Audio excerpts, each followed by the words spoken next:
Good afternoon. I'm Dan DeRose with 19 News Now, coming to you from our digital desk. It's time to have a conversation about issue one. It is why Ohioans went to the polls yesterday. It was literally the only issue on the ballot. There were no judges, no local offices up for grabs. It was just a question about Ohio's Constitution.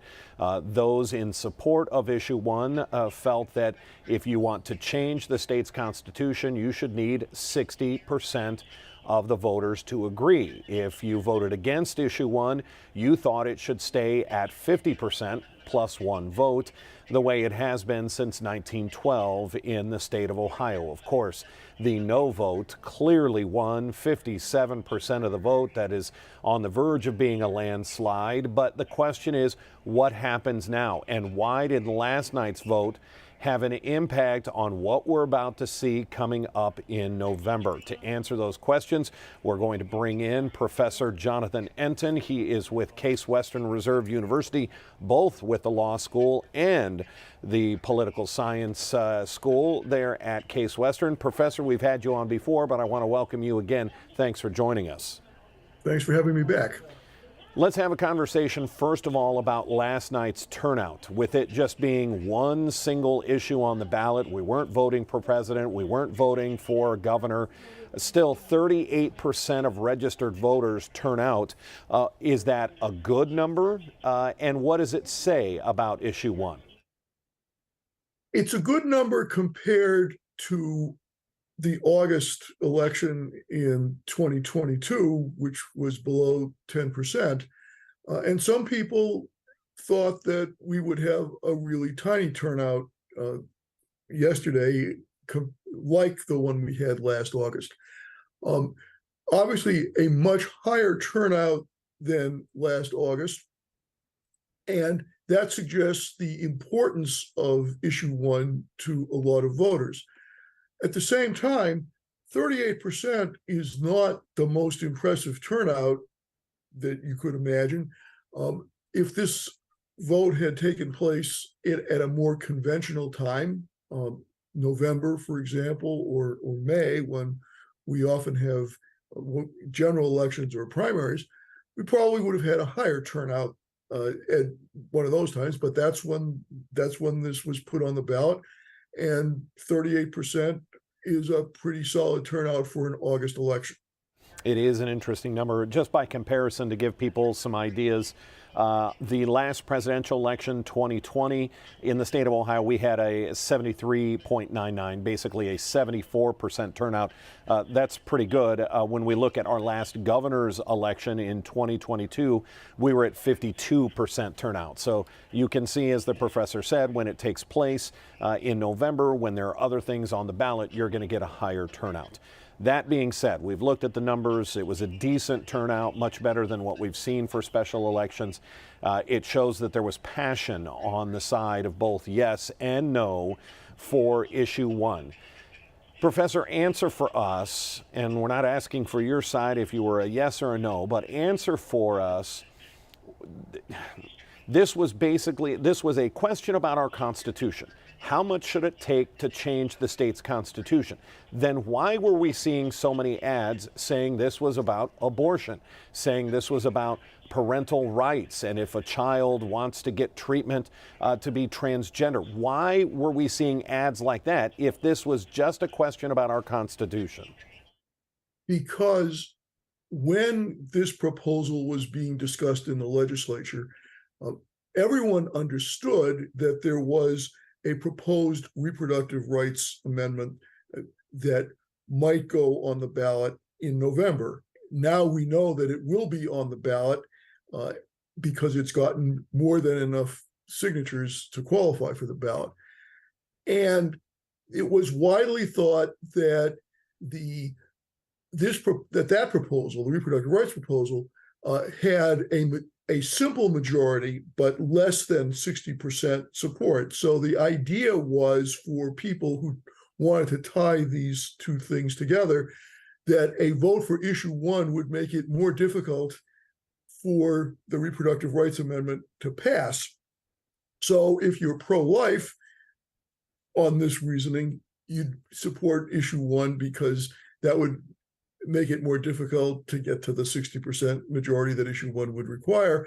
On the other hand, if you're pro-choice, you'd vote against issue one because it would be easier to get 50% plus one than 60%. Now, there were some other issues lurking here, but that's why those two subjects got tied together in the campaign about issue one. It's this idea that to get an abortion rights bill amendment passed in November, it would have been much harder to do at 60% than it would be keeping it at 50%. So right. You can kind of see where that road was headed, even though this was just a constitutional amendment. We've seen both Frank LaRose, who's now running for Senate, he has already come out to say that this is a fight worth fighting and that they are going to continue. The Republicans, who were mainly in support of issue one, saying that this is not over and saying that they were outspent by special lobbying groups out of California and New York.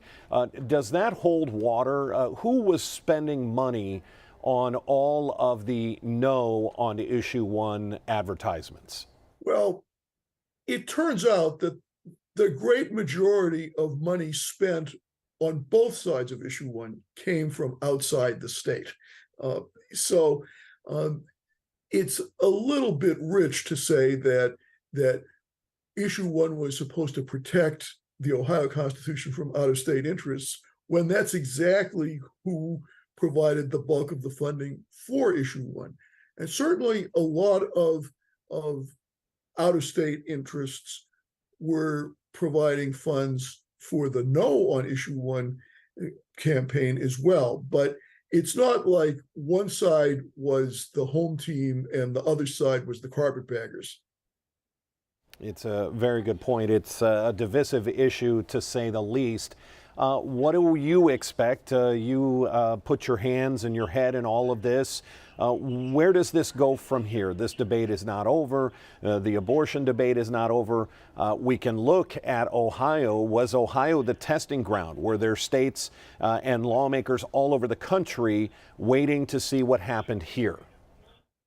I think there were, but it's not clear to me how much difference the result in Ohio will make for people in Missouri or North Dakota or Mississippi or other states that are thinking about this. But let's think about where we go just in Ohio. For sure, we're going to see a vigorous campaign leading up to the November vote on the abortion rights proposal. Whether we're going to see an effort to bring back something like issue one in Ohio in the near future, I think that's not so clear. First of all, the result last night, people might have different definitions, but if you have a two-person race for governor of Ohio, say, and one candidate gets 57% and the other gets 43%, a lot of folks would say that's a landslide. All right, it's not as big a landslide as 2-1 or 3-1, but it's a pretty good margin. And keep in mind that under the current rules to get constitutional amendments on the ballot, just proposed by the legislature, you need a supermajority in both the Senate and the House. The House had a lot of trouble getting to the 60 votes they needed to put issue one on the ballot to begin with. And that's with a House that had a 2/3 Republican majority. So I think that Secretary LaRose and other folks can say, well, this isn't over yet. But I think that at least in the short term, the politics of trying to bring back a constitutional amendment that would increase the majority required for approval, I think that's going to be a heavy lift in the legislature, at least for now, because you've got people who had reservations about issue one to begin with, who ultimately were persuaded to support getting issue one onto the ballot. But issue one lost by 400,000 votes, 57% to 43%. And so it doesn't require a huge number of reluctant Republicans in the House to say, we've been there, we've done that. You want to do this again? Let's wait a while until we have some reason to think that people might be more open to thinking about this particular idea. But I think in the short term, I would be surprised if we were voting on anything like issue one in the next several years. It wouldn't take much for some of those Republicans that were hesitant on this time to be reminded of what it felt like to be on the losing side and whether they would want to go forward with that. Professor, we're speaking with Professor Jonathan Enton with Case Western Reserve University. Professor, I'm going to give you the final word here. What are we in for now heading toward November with an abortion rights issue on the ballot? What can we expect as far as TV campaigns, rhetoric? It's all going to start ramping up because it really did come down to what happened last night. What do we expect to see in the coming months? I think we're going to be inundated with ads on both sides, I think, however this turns out in November, I think we will not be able to escape a vigorous and heated set of arguments on that proposal. And it's because it looks like we're also going to have a proposal for a statute to expand access to marijuana.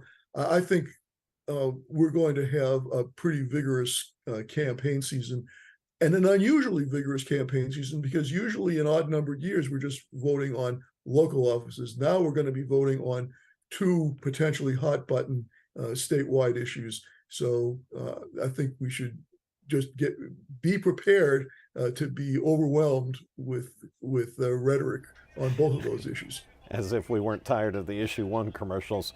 I think it'll be a matter of days before we start seeing commercials for abortion rights and the marijuana issue. Professor Enton with Case Western University, we certainly appreciate the time. Thank you for joining us and your knowledge.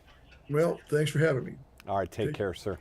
Again, this was just a chance to bring in the experts. Let's talk about what last night meant and what it means to the future, especially as we head towards November and another pretty significant day at the polls here in Ohio. If we have any other breaking news, we're going to bring it to you right here on our digital platforms. Until then, I'm Dan DeRose with 19 News Now. Have a great afternoon. 19 News is everywhere. Download our CTV apps and follow us on social media.